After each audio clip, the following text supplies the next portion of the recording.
So remember that jealous white supremacists, jealous Jewish supremacists, and jealous LGBT supremacists have people changing the sound of my voice. So in Revelation chapters 2, 3, and 6, you see that Christ is described as having a crown as the first rider. And that's the most logical way to interpret it. There's other ways to interpret it and to mix and match things and come up with the same kind of process and idea and ideas. And that's the easiest way to do it. The first rider, the first horse of the apocalypse is Christ. And it lines up with the first church, which talks about how they've forsaken their first love. Ephesus forsook their first love, and they're in a world of trouble. The spiritual grouping, the church known as Ephesus, and their lampstand is on the verge of being taken away, according to the story. And keep in mind, we're in Revelation 20 right now. It's a story for another day, but I'm going to explain to you what has happened here. You forsook God Almighty and the Royal African Falcon Martial Art Order. Before Abraham I am. Your scales were broken. You've ignored martial arts, right? The bow. The bow represents Judah. It also represents warfare in general. And we see in the third church, in Revelation chapter 2, it talks about how Christ has a sharp double-edged sword. Just like in Revelation 19. A sharp double-edged sword, a bow, a crown. The first love, the bridegroom.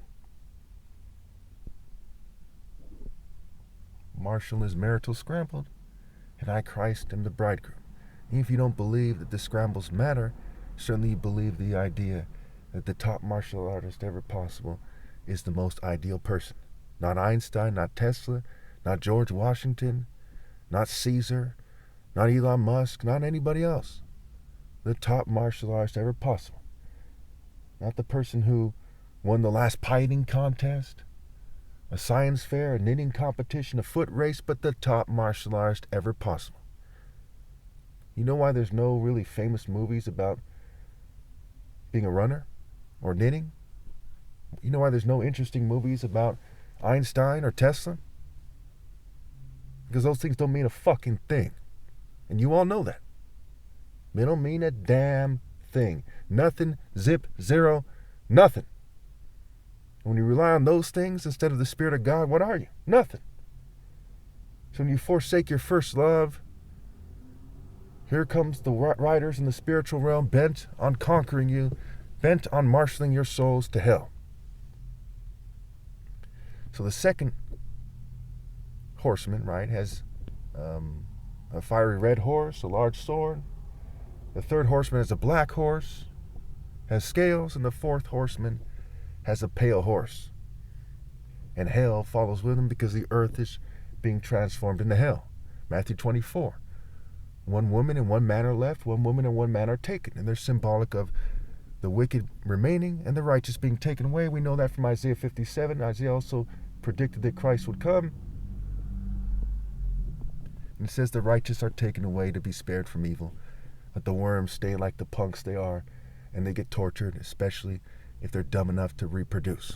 So you're female, at least get your tubes tied as soon as possible. So we see the scales from the third horseman is key here. We see that death and the transformation of hell is key. So what are your scales? In regards to martial arts, in regards to true love, what are the scales that you're using? Okay. So with the second church, Smyrna, Christ is the character of the story. Doesn't make it clear what they're doing wrong in Revelation chapter 2. However, he says that the devil is going to put them in prison to test them. He's going to try to cut them off from God and test them. Okay, not necessarily literally in a prison, but what's going on is a test. And the second church lines up with the second rider who has a large sword, and he's waging war, in a broad way, a broad sword on the broad path, right? He's kind of just letting everybody have it like an idiot. It's one way to look at it. But it's also within the boundaries of God's plan.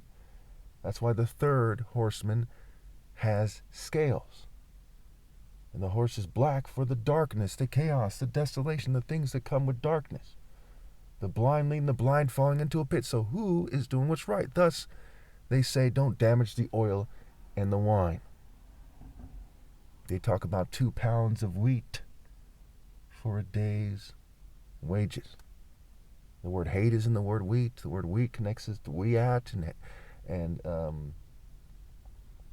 white and what have you. What the wordplay there is basically saying that there's a bunch of racist white people, okay, who are making a planet that's evil. Believe it or not, that's what it's saying, right? Whites and Jews, white-skinned people. If you look at the world, I think that pretty much lines up with what they're saying. So that's part of where their racial scare came from. Again, I'm not racist. This is something they did. They're eugenicists. They wanted people with white skin to be seen as superior to some degree. There's some confusion there. It goes back to Lucifer, Satan, why they get tans at times. There's a lot of things there. And again, I don't care about the flesh. I don't care what race you are. I was engaged to a white female. Okay, I'm part white. But that's what it's saying. That's what the occultists interpret it as. And that's how they play it. And Satan is said to be the god of this world in that sense. And voila. Now, when we look at the fourth church, we see that it says what they did wrong is they tolerate Jezebel. They tolerate a dumb witchcraft type of a bitch. Arrogant aristocracy type bitch. An arrogant academic slut, what have you. A Jezebel. And that she entices people to sexual immorality, like Balaam, who taught Balak to entice the Israelites to food sacrificed to idols and sexual morality. Okay, the word food is a plain word for faux-do, and feed. So there's all kinds of connections there, right? Bread and be read and breeding and so on and so forth. The bread standing for the flesh, for the presence of either God or satanic deity, what have you. Okay, the two will leave their family and become one flesh. Which also goes back to the flash of lightning on those people who are in the wrong spirit, wrong team. You fools. Okay. So, again, as we look at this thing, there's various elements that stick out here. These components are key. They're more important than deciphering everything in the Bible. In fact, this video is extremely important. And it goes back to those elements. Write those elements down. The bridegroom. Okay, me, Christ, the ideal man. The crown. The talents, right? The 666 talent gold tax. What talents? Mere human rules, customs, and traditions? Mere church, child rape, customs, and traditions? There's a reason why they're all like in the same spirit. Whether or not they get caught raping kids or not. Whether or not they rape kids. Because they're in the kid rape spirit. Their talents are invalid. That invalidates the military, Einstein, American martial arts, all other martial arts, all other paths. If you think about it, how many things the churches, right? It's a Judeo-Christian New World Order. As they say, a Jew world order. But it's Judeo-Christian and Jupiter and Juno, Juju, Romans, Zeus and Hera's counterpart. Jew, pit, ear. Who do you listen to? Your ear and what's your in error about, ear and air. And Juno, no. God. The clown is to see alone. You see things your own way. Your own tribe, your own people, whatever, your own nation. Versus universal pinpoint and moral precision.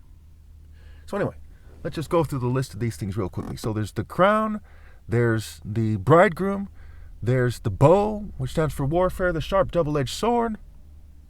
There's the scales, There's the suffering intensely, right? Jezebel and those who commit adultery with her, and her children are struck dead. There's death. So not only do the rivers stand for the children who lose their souls, their offspring, and they're turned to blood in Revelation 16. So it says their offspring are done. We see in Revelation chapter 2, where it says Jezebel's children are struck dead. The offspring of the inhabitants of the earth don't have their souls. That's the ritual that the satanic elite are doing. And they say stupid things like, alter egos. Like they interpret Revelation as the horns, the 7 horns of Christ magically. And of course, they're wrong. Magically meaning, it's the kings or something. That's stupid as hell. It's not referring to you people. Could you imagine? King Charles says, yes, I'm one of the horns of Jesus. Imagine, that's fucking retarded. You all know that's fucking retarded. The churches, the Pope, hi guys, yeah. Projecting Jesus, guys, dumber than hell. So again, you have the crown, the bow, the sharp double-edged sword. It's a test. You have the scales. You have death. You have suffering, intensely intense suffering. These are key components. Love, the love you had at first. Do you have the proper, in terms of the universally precise, not in terms of proper English culture or something, the true scale for true love? Or are you just another worm saying, I love my parents and they love me. I love my wife. I follow the crowd and I love my wife. Are you a fucking idiot? Or did you insist on the true scale of love, whether or not it kills you? And in Western culture, they often say that Romeo and Juliet, to them, is the greatest love story ever. So you're supposed to love God with all your heart, and you fall short of Romeo and Juliet, you can go to fucking hell. Think about it. Okay, really quickly, I want you to think hard about why I'm right to say it that way. Now, they probably try to change my voice to make it sound corny or evil or stupid or whatever, but I'm right. I know that people like to play stupid. Picture in your mind a witch who is playing stupid about the fact that she can change course. And we'll get to the guys later. Maybe she works for a corporation, maybe she's a teacher, and she's playing dumb. They're interfering with her brain activity to some degree, yeah, but it's not to that much of a degree. She looks at her life, the timeline of her life, the scoreboard of her life, if you will, and she tells herself that she has no other choice but to keep doing the dumb stuff that she's doing, to keep cheating me. She keeps sleeping with scoundrels. She keeps playing their stupid game. Knowing that she's going to die anyway, she's decided in her heart to keep being in denial and to keep refusing to change course. And some of them catch wind that Christ is back, and some of them caught wind that I would be back. So they made various movies where they say things like, I just can't. They say things like this, as if the problem is because they're not related to great warriors. That's the problem. That they're ashamed of it. They say their dad's a nerd or mere craftsman or this or that. And he's a big brute who's focused on, this world. I mean, can't imagine dying for what's right. And some of you at first glance, it messes my head too. I'm like, man, I had to consider that at some point.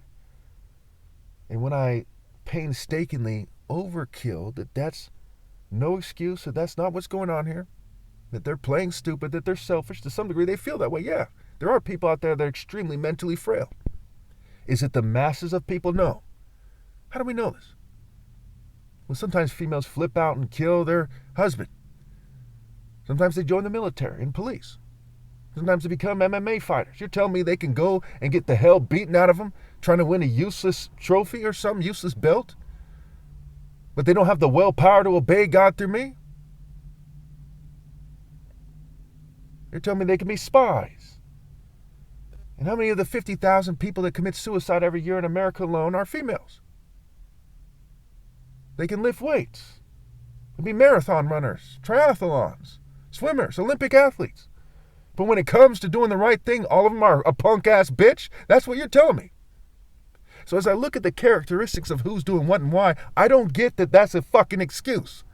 I get that they're on some sluggard bitch-ass fucking shit. Selfish, witch bitch shit. It should piss you off too. It should piss them off to the point where they stop it. You get their male counterparts, some bitch-ass motherfucker raised a dumb bitch to take that dumb bitch path. Some pussy. Hey guys, I'm gonna raise her to shun Jesus. Some bitch-ass motherfucking dweeb. Conformist. I'm following the craftsman path like a Freemason. If you don't understand that Revelation is also written in a way that reveals they're supposed to reveal the wrath of God. God's angry at him. He's not like, man, I understand. Okay, obviously I'm not making fun of God, but God's not like, man, I don't understand, man. I understand completely. And we're just going to kind of give you a slap on the wrist. No. It's like, motherfucker, go to hell with your offspring, you bitch-ass motherfuckers. No, I don't think you're hearing me. Motherfuckers, go to hell with your bitch-ass fucking offspring. It's the fucking message. And the thought that you pussies are beating around the bush, or you're missing that, or you're pretending that you're in the right and it's everyone else is wrong, is fucking infuriating. Call it a fucking hunch.